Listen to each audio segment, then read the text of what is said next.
थिस्सलुनीकियों के नाम पौलुस रसूल का दूसरा खत और उसका दूसरा बाब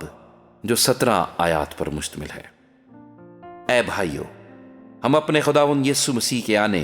और उसके पास अपने जमा होने की बाबत तुमसे दरखास्त करते हैं कि किसी रूह या कलाम या खत से जो गोया हमारी तरफ से हो, ये समझ करके खुदावंद का दिन आ पहुंचा है, तुम्हारी अक्ल दफतन परेशान ना हो जाए। और ना तुम घबराओ, किसी तरह से किसी के फरेब में ना आना, क्योंकि वो दिन नहीं आएगा जब तक कि पहले बरगश्तगी ना हो और वो गुनाह का शख्स यानी हलाकत का फर्जंद जाहिर ना हो, जो मुखालफत करता है और हर एक से जो खुदा या माबूद कहलाता है अपने आप को बड़ा ठहराता है, यहाँ तक कि वो खुदा के मकदिस में बैठकर अपने आप को खुदा जाहिर करता है। क्या तुम्हें याद नहीं कि जब मैं तुम्हारे पास था तो तुमसे ये बातें कहा करता था? अब जो चीज़ उसे रोक रही है ताकि वो अपने खास वक्त पर जाहिर हो, उसको तुम जानते हो,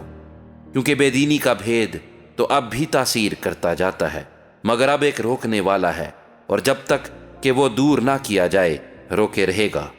उस वक्त वो बेदीन जाहिर होगा जिसे खुदावंद यीशु अपने मुंह की फूंक से हलाक और अपनी आमद की तजल्ली से नेस्त करेगा, और जिसकी आमद शैतान की तासीर के मुआफिक हर तरह की झूठी कुदरत और निशानों और अजीब कामों के साथ और हलाक होने वालों के लिए नारास्ती के हर तरह के धोखे के साथ होगी, इस वास्ते कि उन्होंने हक की मोहब्बत को इख्तियार ना किया जिससे उनकी निजात होती। इसी सबब से खुदा उनके पास गुमराह करने वाली तासीर भेजेगा ताकि वो झूठ को सच जाने, और जितने लोग हक का यकीन नहीं करते बल्कि नारास्ती को पसंद करते हैं, वो सब सजा पाएं। लेकिन तुम्हारे बारे में ऐ भाइयों, खुदावंद के प्यारो, हर वक्त खुदावंद का शुक्र करना हम पर फर्ज है, क्योंकि खुदा ने तुम्हें इब्तदा ही से इसलिए चुन लिया था कि रूह के जरिए से पाकीज़ा बनकर और हक पर ईमान लाकर निजात पाओ,